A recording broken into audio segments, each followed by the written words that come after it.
First and foremost, what is worth going after? Where is that benefit to you, your team, and your organization that you need to be world class at and go for that world record?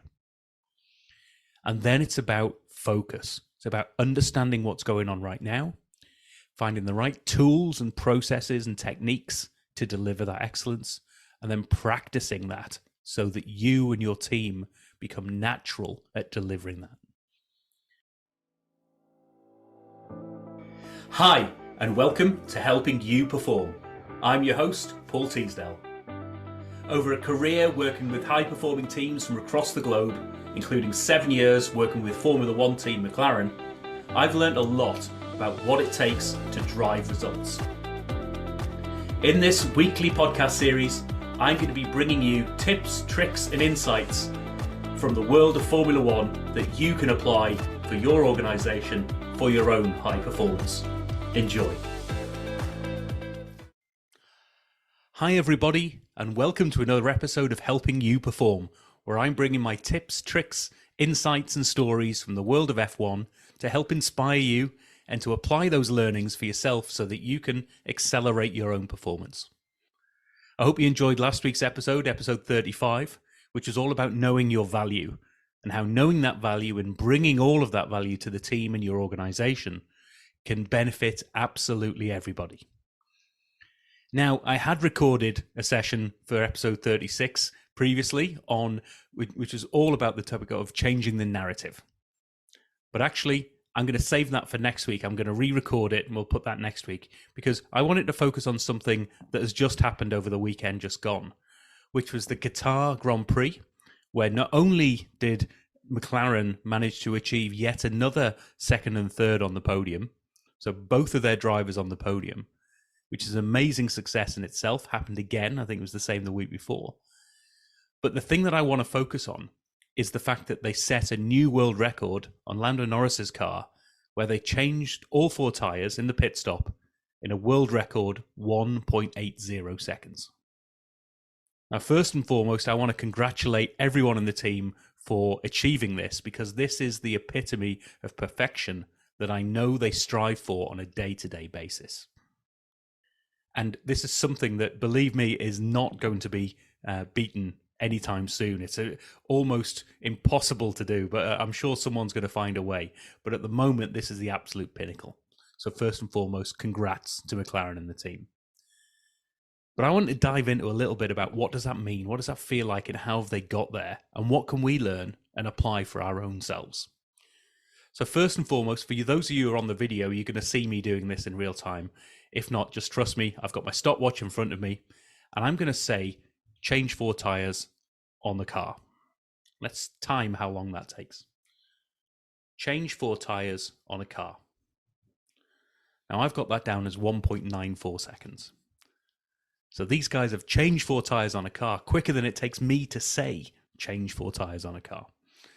It's an amazing achievement that only comes about by the focus and the dedication and the practice that has gone into that. Now, first and foremost, let's delve into this in terms of how have they got there. The first thing is, this was deemed and has been deemed for a while something worth focusing your effort on because there is benefit to be had.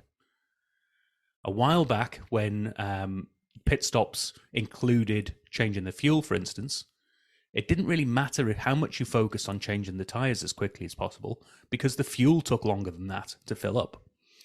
And once they got rid of refueling, people started to notice a competitive advantage that could be gained in having a quicker pit stop.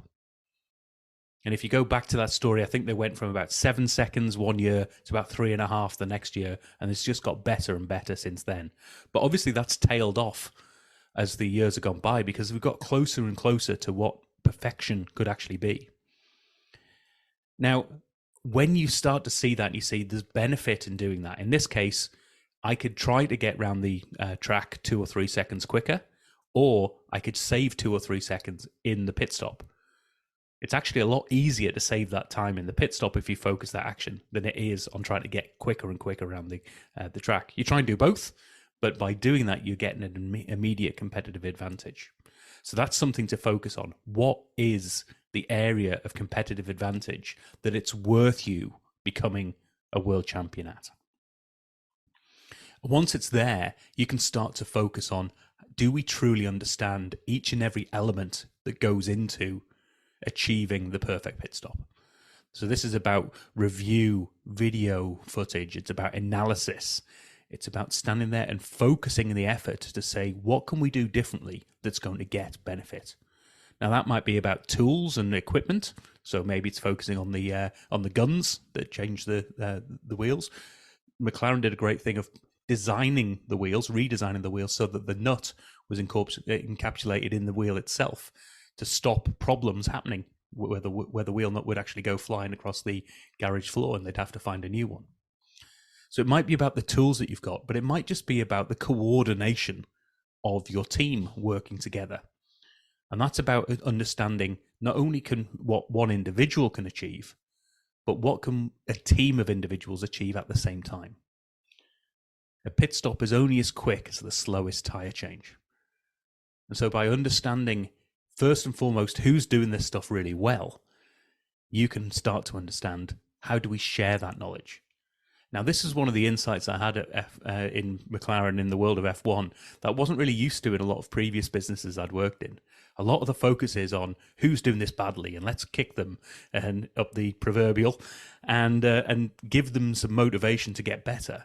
But actually focusing on the good. Who's doing this really well and what can we learn?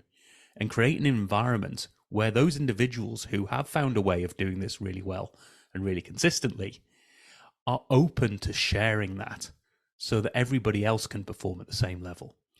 All too often in businesses, when we've got individuals who are working really well and found ways of working that work for them, they hold those cards close to their chest and don't share with the team.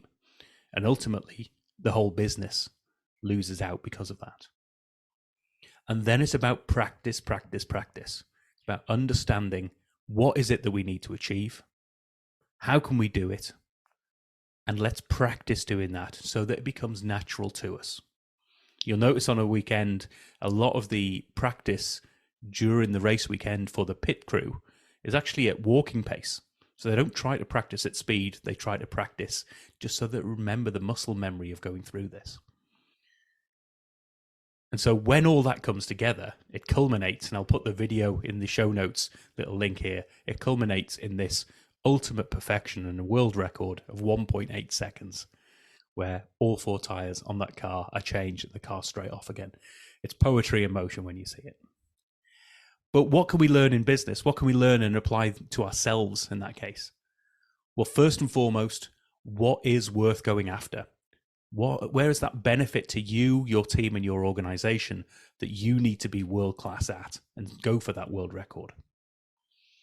And then it's about focus. It's about understanding what's going on right now, finding the right tools and processes and techniques to deliver that excellence, and then practicing that so that you and your team become natural at delivering that. So have a think about this for yourself. What's your world record? What's the best in class that you and your team are aiming for? Is it something in sales? Is it something in manufacturing or delivery of a product? Is it something in the best possible service for a customer? Whatever that is, start to break it down and think, why are we achieving this? Why are we looking to achieve this? Because why is it worth something to our business? Connect your people with that so that they can share the meaning, and then focus in on the detail and be relentless. How can we delve deeper at getting better and better and better and practicing that? So as a team, we deliver on the day, and that becomes our new world record. So congrats again to the McLaren team. Amazing performances. And hopefully we'll see more and more of this in future. We might even see some improvement. It's going to be a while before it happens again. But let's all learn from this. Let's learn from excellence as we see it. What can we adapt for ourselves and adopt? As I say, next week's episode will all be about a different perspective, and it's about changing the narrative and how that can help you. But in the meantime, hope you've enjoyed this episode, and I'll see you in the next one. Thank you for listening to this episode of the Helping You Perform podcast. If you found value in this episode, please take a moment to like, share, or review the podcast. You can reach out to me at any time, either through LinkedIn or through my website at www.paulteasdale.co.uk. I look forward to speaking to you in the next episode.